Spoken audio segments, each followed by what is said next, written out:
Hello students, welcome to my channel, that is Study Time by Komal Goyal. Students, in previous classes we were talking about chapter number 3 of business studies of 12th class. Fine. And we have already discussed about one part of this chapter, that is business environment, in previous video, and today I am going to cover this entire chapter in this video. Fine.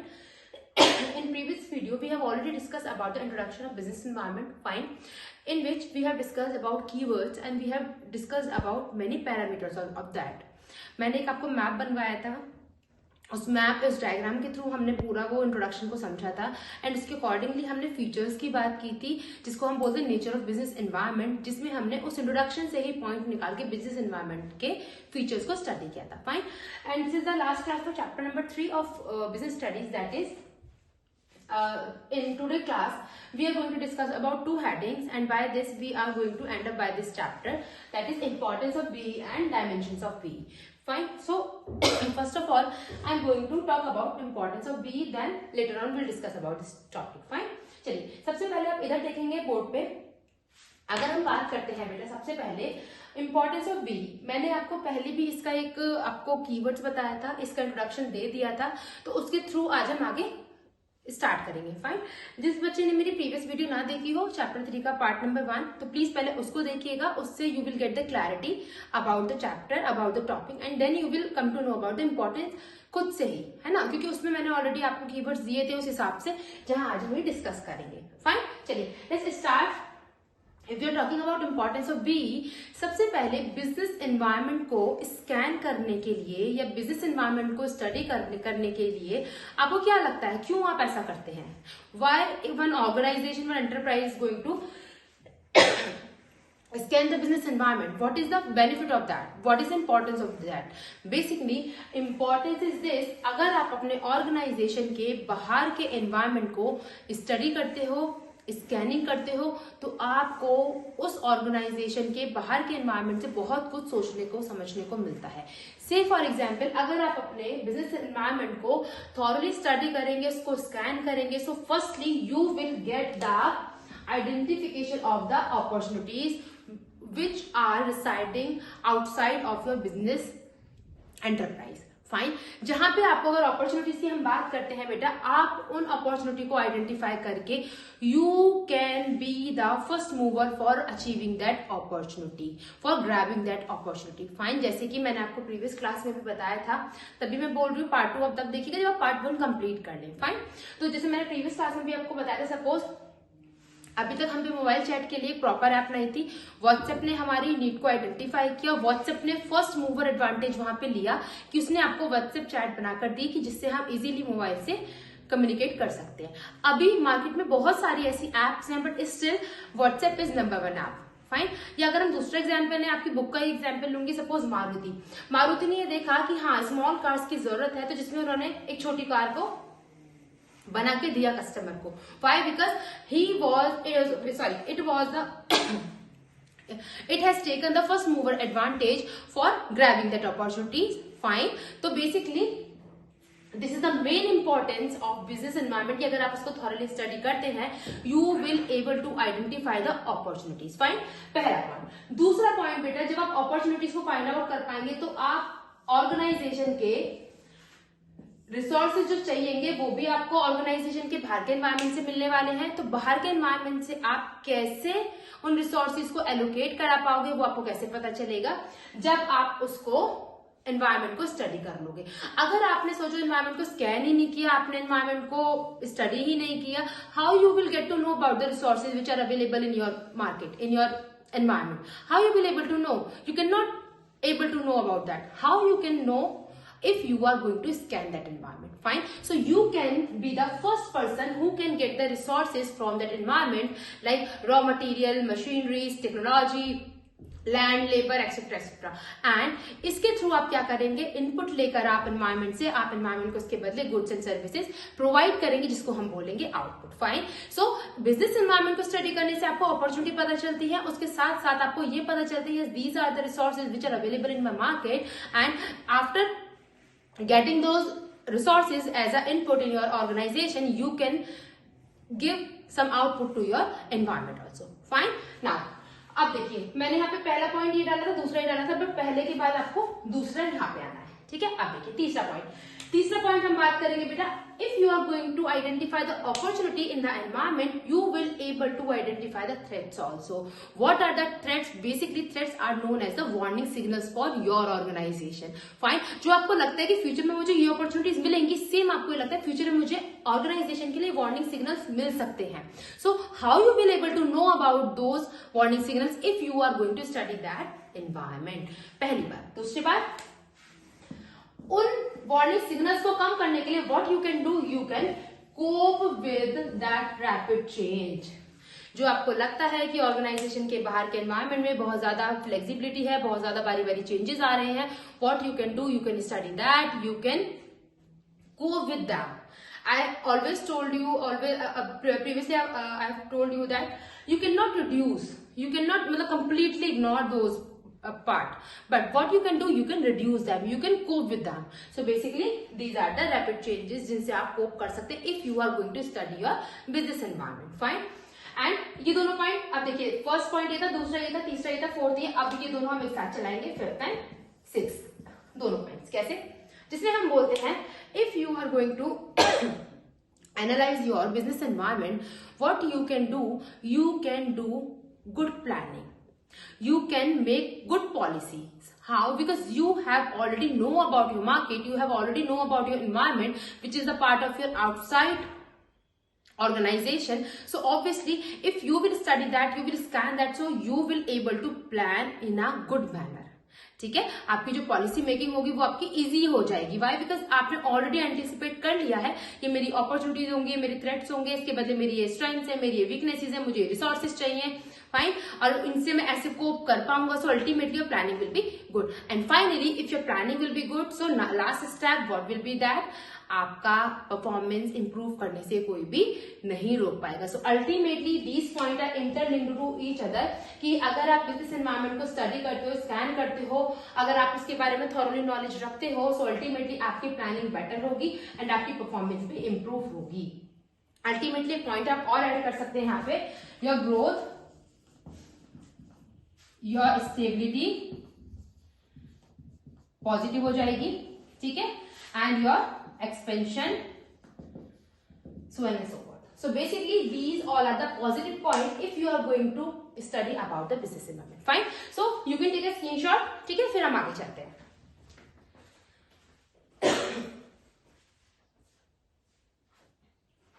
Fine, I hope you have taken the screenshot.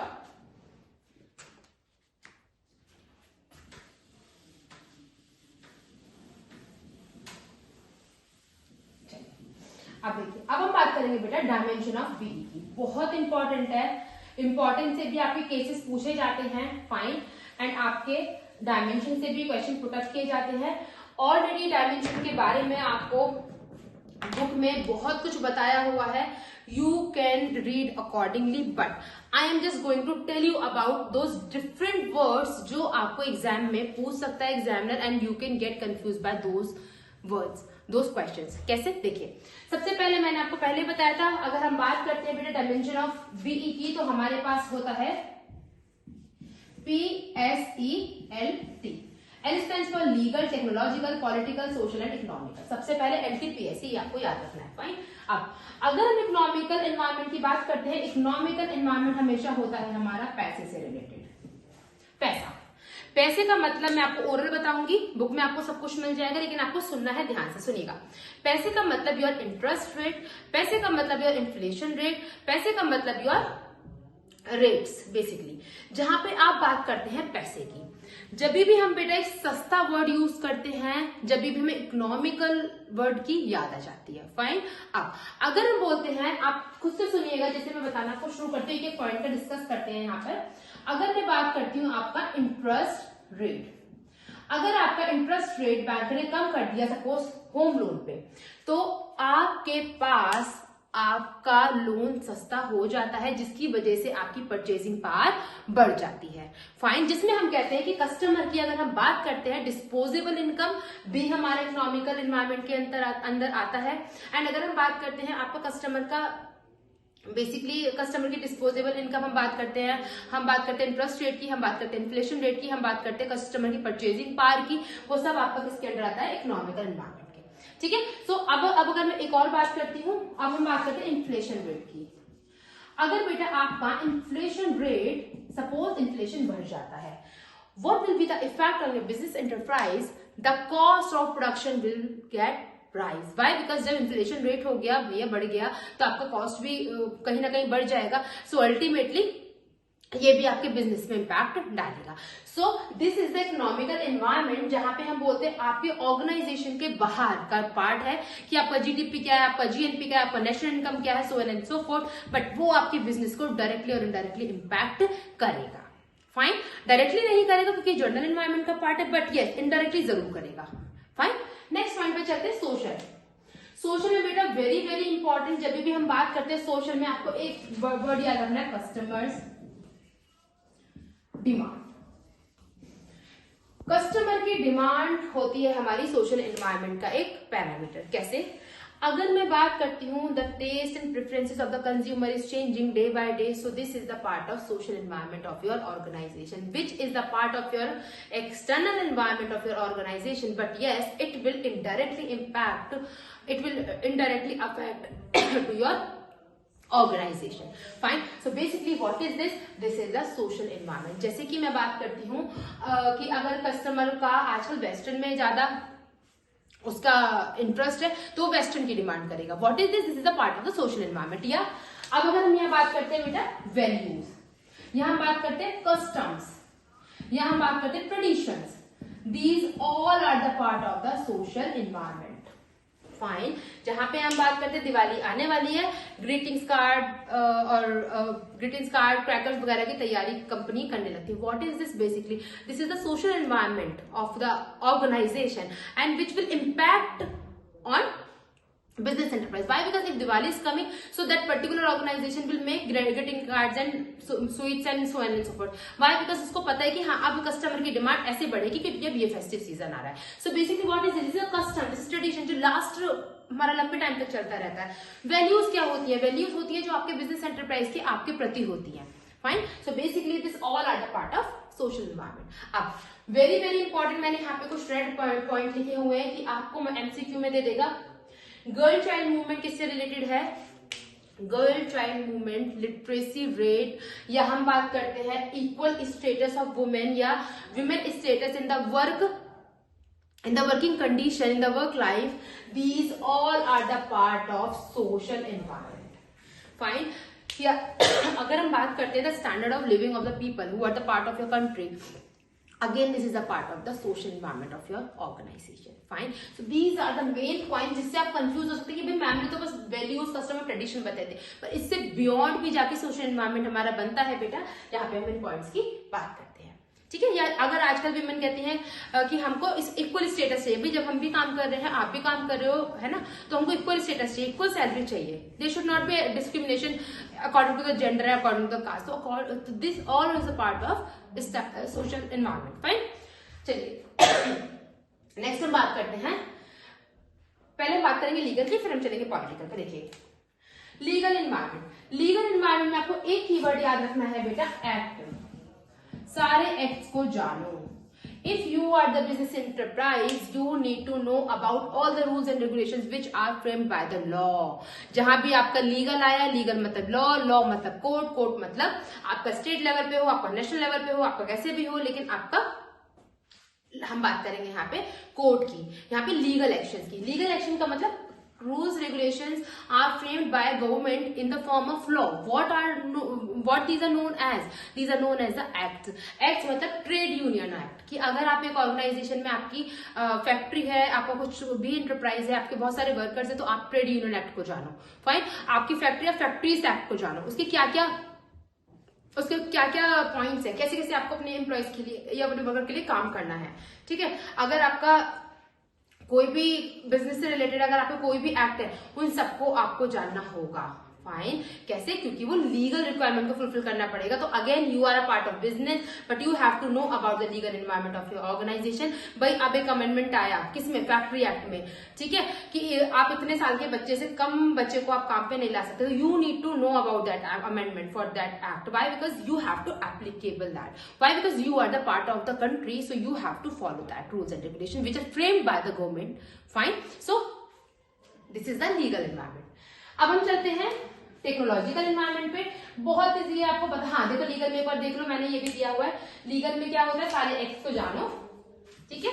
Again alcoholic bonding, अगर आप एक alcoholic product बनाते हो, ठीक है, तो आपको उसमें बॉन्डिंग देना पड़ेगा। This is injurious for your health. Why? Because these are the warnings जो आपको कस्टमर को बतानी होगी कि ठीक है आप कंज्यूम कर रहे हो, आप कंज्यूम कर लो, but this is not good for your health. Why? Because government ने रूल्स रेगुलेशंस फ्रेम किए हैं अंडर लॉ कि आपको ये अपने कस्टमर को डिलीवर करना है प्रोडक्ट, फाइन, लेकिन आपको उसको वार्निंग भी देनी होगी कि भाई आप अपने रिस्क पे इसको कंज्यूम कर रहे हो। या अगर हम बेबी पाउडर खरीदते हैं, मिल्क पाउडर, तो उस पर हमेशा लिखा रहता है mother milk is the best milk for the baby. Why? Because you are buying that product from the market, but as a person you should tell to your customer, your consumer कि yes आप मुझसे खरीद दो, this is good for your baby, but best अगर मैं बात करूं, best is this.